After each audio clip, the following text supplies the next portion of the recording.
Well, pedophilia is a very different case. There are evolutionary justifications for pedophilia.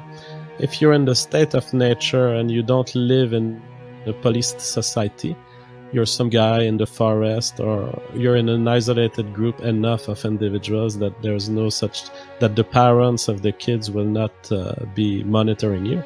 I mean, there's lots of people in our evolutionary history that have found themselves being children and going around nature because their two parents were dead and there were no one to care for them. And so there is an evolutionary justification to say, hey, I'm going to take these children in my house, and eventually she's going to become reproductive. And at that time, I will have babies. So pedophilia is probably a default mode of reproduction for a large part of our evolutionary history. Yeah, but I'm mainly talking about a prepubescent child. Somebody who is they haven't reached puberty yet. You can't mate with them. We're going to be naturally attracted to breasts, figure. We're naturally going to see certain stimuli from a woman's body to make us want to procreate because childbearing hips, breasts show milk. Certain genetic features are being exhibited through the eyes and through the features of the female body or the male body, where from either sexual perspective or perspective from either sex. But yeah, when it comes to a prepubescent child, there is no genetic benefit. There's no, it's a deviation, a major deviation from the sexual norm. Therefore, not, I don't see how it would be genetically viable. But evolution doesn't keep you from masturbating on a child that's not yet reproductive. To the contrary, why not take the child in your own? Habituate them to sex so that when they reach 14 years old, they will be pregnant. This is not a justification for pedophilia. It's a factual reality that starting a child at 7 years old who has lost his parent, and you're in a jungle surviving, and you feed that child until she's 14 years old, this seems like an evolutionary functional strategy that will not be selected against by evolution. Francois Gariepy used to be a teacher at a university, but currently is running his YouTube channel where he hosts a live show called The Public Space, where he frequently discusses news, politics, and interviews different people almost every day. He is a former co-host of mine from Warski Live, and at first, while I did enjoy having him on Warski Live, where we would have people from different political backgrounds challenge each other in debates, he then started to really take over the show and wanted to do things only his way, which got me to not want to participate in the live shows with him.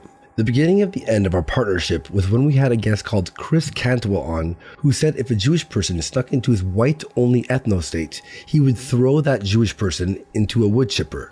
The following day, I said on the show Kumite that the episode was deleted because of that statement.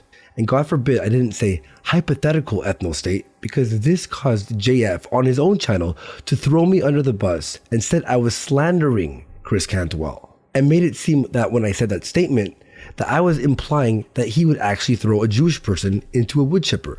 I thought as a high IQ individual such as JF, he would understand that when talking about a white ethno-state, it is fair to assume it is hypothetical since they don't exist. I did clarify after the statement that he made about killing Halsey. It was in the hypothetical situation if there was an ethno-state and Halsey did sneak in, that he would throw him in a wood chipper. I did clarify that on our show as well as the Kumite after the one that you're watching right now. On Warski Live, JF was fine with any over-the-top racial joke or statement that might be seen as extreme, but on the public space, people have noticed that JF has begun to heavily censor his show, ban anyone who has the tiniest critique, banning people in the chat who use a joke that might go a little too far, and he even censored and embarrassed Emily Yukis, who was a short-term co-host of his. An idea of the kind of boats that people use to get into various countries. In this case, they shored off the coast of Libya, but who knows where they were headed. That is a very high... You know, if they keep doing this, we're not even going to have to nuke Africa. they keep doing all these boats going into the ocean. Emily, you are muted. Emily, you are muted. What the fuck is happening with you, Emily? It's like you have the memory of a fucking fish. No, I said that it was not the thing that led to a hate speech strike, but I do tell you now, you cannot talk about nuking various countries for fun.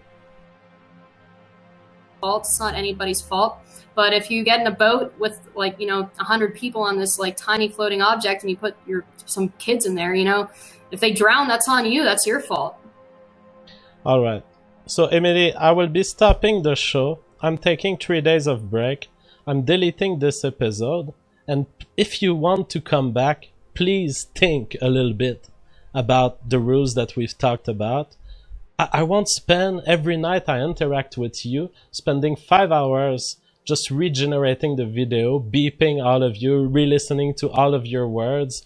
It sucks. I cannot do that. Do you understand? All right, JF, well, I think it sucks too. All right, let's read the super chats really before tried, we JF. leave. Okay, good. Did you have something to say? I said I really tried. I really did. But I guess I was on my best behavior. I guess it wasn't good enough. Absolutely. Todd Vine Fresh, $25 says, thank you both for joining us. Is Jim Goad. Jim, it's a pleasure to have you on. And Can you hear me? Because I can't hear myself. Okay. I was told to watch my language because last time I was on here, I said some bad words. Can I do racist sign language? How does that work? Racist sign language, no reference to any sort of thing that could be associated with racism. I'm here in Georgia. Was this woman? Can you do imitations? Can I do an imitation? You cannot do, Jim. You cannot do any comment on race. Jesus Christ, Jim. This was a woman. Tell me your opinion on these freaking counts without telling me what are their race. This woman looked like Janice Ian, Andrea Dworkin, Carole King. Can you get maybe she had a big nose? She had a big nose. Can I say that? Okay, so she was saying that if they don't win, they're going to go to Washington with not tiki torches, with torches and pitchforks and just take over Washington. She said All right, I'm kicking this guy because this guy comes on my channel to make statements to put me in trouble. So Jim Goad, this was the last words I ever hear from Jim Goad. Kim. Let's have a look at some of the... Wait, wait. No, I like Jim Goad. Not only has JF become a censor cuck when it comes to certain jokes, his viewpoints are also changing drastically, which gives me the impression that JF pandered to the alt-right to gather them as subscribers and get those shekels, and ever since he started the public space, he has slowly been tiptoeing towards the left and even going as far as to change his viewpoints on the thing that actually gave him attention in the first place, race realism and IQ. When he became a co-host on Warski Live, one topic that used to be frowned upon started to gain traction when we began to bring it up. If you believe in race realism, this is defined as one who believes that the human species is divided into observable races. What makes this subject taboo is that people like JF, or in JF's case, said that scientifically, we are able to see differences in IQ when it comes to different races. What this suggests is that when we look at nature versus nurture, that nature and IQ have a significant effect on humans. These studies say that people on average have a lower IQ, they have higher IQ, and have the highest IQ. This is a subject that JF talked about numerous times on Warski Live and his own show, and fought against many people, and how he really began to gain such a big following whilst being on Warski Live. He even made a video with Mouthy Buddha that was done very professionally about race realism. Recently, out of nowhere, JF has done a 180 on race and IQ being linked scientifically. Everything he taught people, everything he believed in, everything that grew his channel, it seems like he was just pandering to a certain group, and once he got what he wanted out of them, he just changed his entire mind to what seems to become more mainstream. I know people change their ideas or beliefs, or do more research into something and it might change what they believe. But this came out of nowhere. There was no gradual change. Hey, remember the crowd video about me? Oh, you don't remember? No, it's because it's never been made. When you're down to threatening, it's because you don't have the goods. So, a few weeks ago, JF made a video attacking IQ, and now I'm finally getting around to respond. It was a real expectations violation to see him make the arguments that he made, and it kind of shocked me to see those words coming out of his mouth. I had thought a lot differently of him. I thought he understood basic statistical concepts. I thought he understood not just IQ, but what a predictor is in general. I thought he had a level of general intelligence at least to see that what he's making, that this, for example, is not an argument against anything. There's also the possibility that JF is literally just lying because he has other reasons to oppose IQ and the G factor and has some reason to lead his audience to oppose IQ and the G factor. But you'll see these are really unbelievable errors that JF is making. And I'm still half suspecting that someone's going to tell me that this is all a prank. But assuming it's not, let's dive in here. No measure that fails 60 to 95% of the time should be part of science, nor should psychology, owing to its sinister track record, be part of science. Then we pointed out that in terms of being able to actually predict adult IQ, that heritability estimates from ye-old twin studies and from longitudinal studies and from component analysis and other quantitative genetics methods, they still predict better, like 4 times as better. 4 times more gooder predictions. So he repeats this old saw about replication in psychology only being around 50%, which, if you're a noob, will seem like a big deal.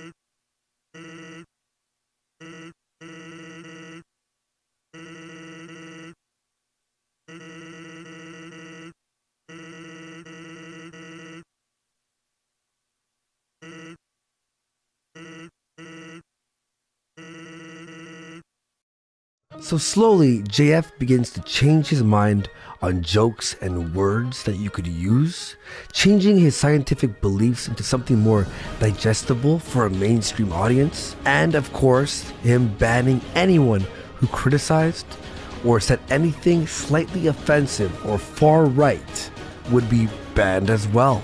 People on his Twitter who criticized or said things that were far right, banned as well. Slowly, the alt-right guests not invited as much. It begins to look like JF grew his alt-right audience and slowly manipulated people into believing he was Papa JF, the high IQ scientist. So when he changed his beliefs or things he would allow on the show, the diehards who have already been manipulated won't leave. It's JF, he must be right. Slowly, people who were alt-right, who are manipulated, forget the identity and the things that they believe. And without knowing, they become like JF, which is going left and left and left. And this is not an insult. This is a warning. This is for you to open your eyes. I was manipulated. The girls he was dating, according to the courts, were manipulated. And we'll be looking at those documents later.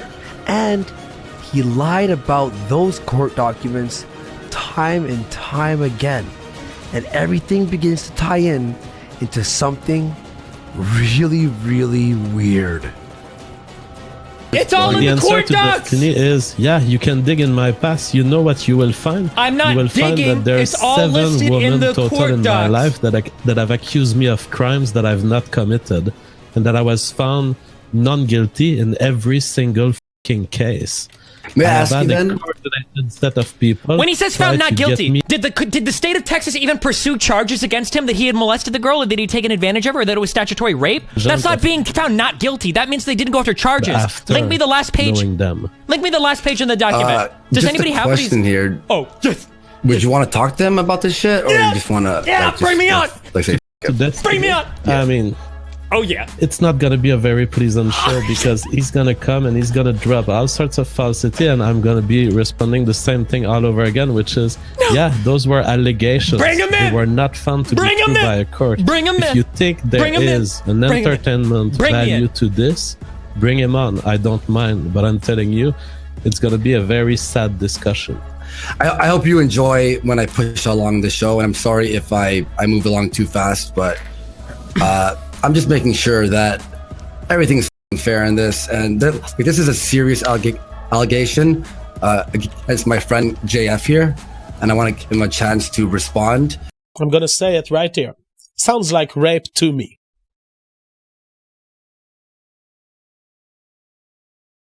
It's not that there are no circumstances that can kind of make it look okay for Andy.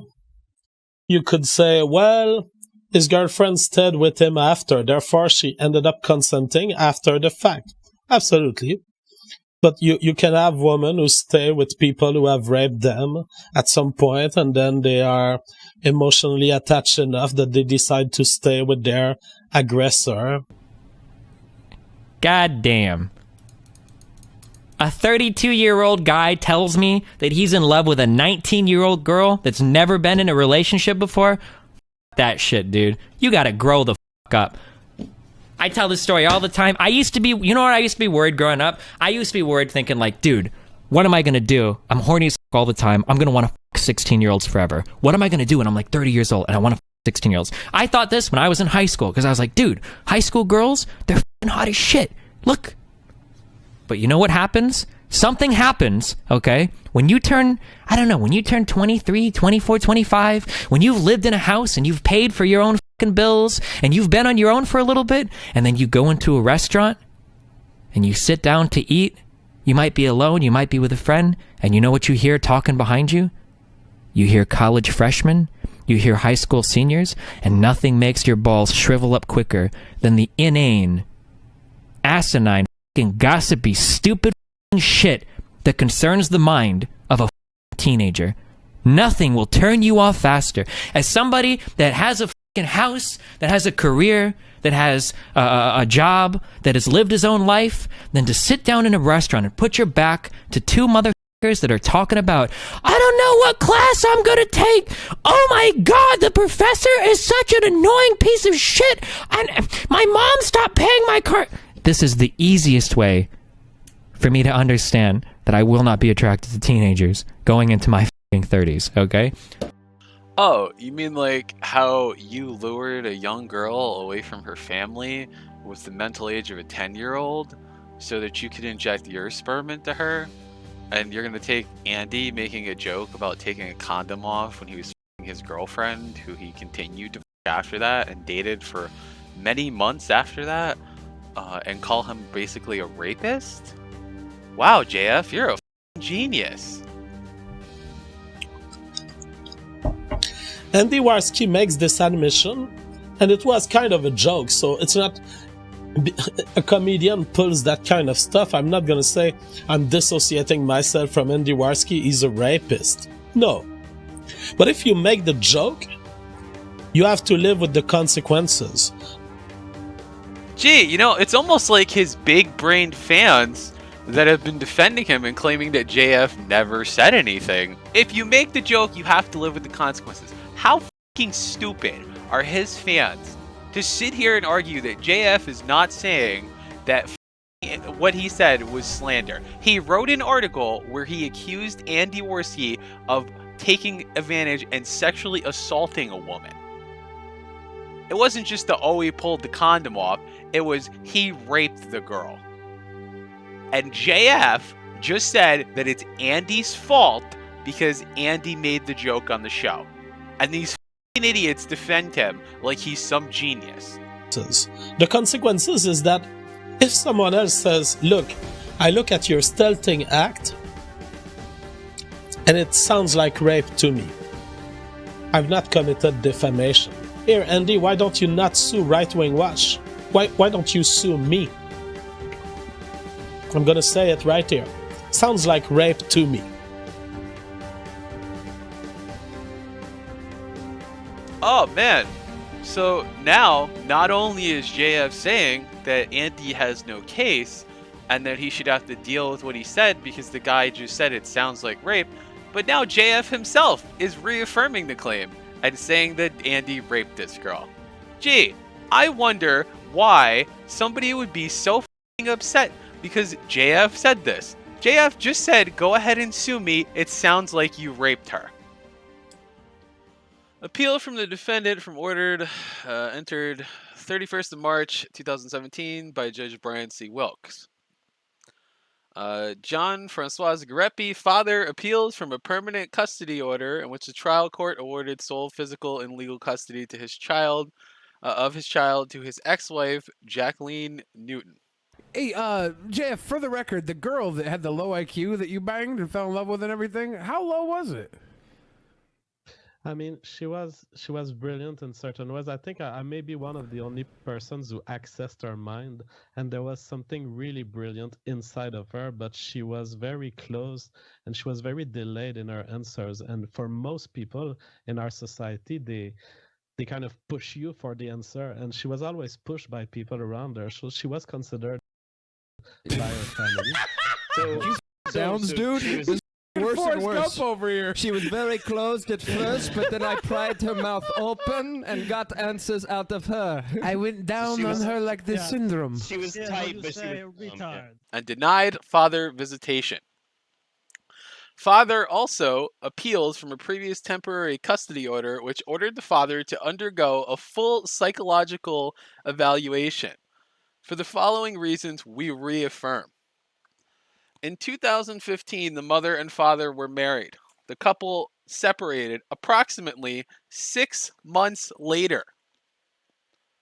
6 months later. He couldn't make a marriage last more than 6 months. And he's telling Andy that Andy is crazy or something like that, which I find kind of funny. In December 2015, after the parties separated, the mother gave birth to their child. Shortly after the child's birth, the mother was granted temporary sole physical and legal custody of the child through an ex parte order. The trial court entered 2 subsequent temporary custody orders, both of which granted the mother sole physical and legal custody of the child and also denied the father visitation.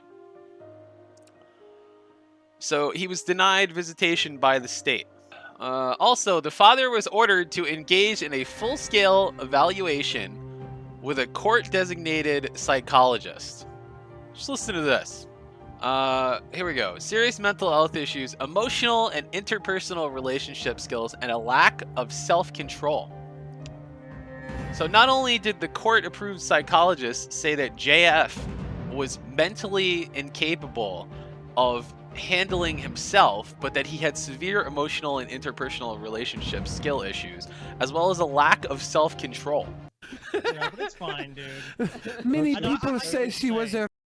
Like, she had the instant answer. If someone asked her a question, she would actually think about it and just take longer. So people are like, oh, she doesn't know how to respond to people. But when you actually got to know her and talk to her, you saw that that wasn't the case. She was just. And by the way, she was a big Drunken Peasants fan. That's how she came to me. She saw me on Drunken Peasants, called me, and we had a relation for a few months. Then her father found her didn't agree that I was with her, so he had her found mentally incapable of making decisions for herself. And unfortunately, the state of Texas has ruled that she could not decide to be with me. Wait. Findings regarding the father's relationship with the child. In a permanent custody order, the trial court made 59 findings of fact. 59 findings of fact that JF is mentally unfit to take care of his own child and is severely psychologically disturbed. Here, the political position expressed by the father about the violations of rights that occur in family courts against men are completely irrelevant to whether or not he is a fit parent. Also, the father challenges the trial court's finding in which he called the mother and her counsel evil bitches. We find there was sufficient evidence on the record from which the trial court can conclude that the defendant made these statements. So not only did they get all of his rants on YouTube and Twitter about his ex-wife, but he also went he cried about the courts and shit-talked them, but then he went back to them and tried to appeal it. It's quite weird how this guy is saying something as dumb as, I don't know. And now I am suing Right Wing Watch and Jared Holt. What are you gonna sue them for? Do you know what are the conditions for malicious intent in defamation suits in Washington, D.C.? I know. Because I know the laws of this country. You know the laws of this country, huh, JF? And of countries around it, and of the U.S., and of the specific states, and I know the legal history, I know the case, I know the laws of this country, and of countries around it, and of the U.S., and of the specific states, and I know the legal history, I know the case, I know the laws of this country, and of countries around it, and of the U.S., and of the specific states, and I know the legal history, I know the case. He knows the case. Now let's go ahead. There's another case that he's having that I have access to. It's a case 09-16-00-23293. And it was just closed out. He's continuing to appeal the sole custody of the child. Actually, this appeal for the case he just lost in court just a few months ago, in August. He was denied access to his child and told to fuck off by the state of North Carolina. So he lost this case, but he knows the law. He's a genius when it comes to law. By the way, he represented himself in this case. He tried to go against the state of North Carolina by himself and tried to cite random case law with no understanding of the law and got blown the fuck out by an actual lawyer.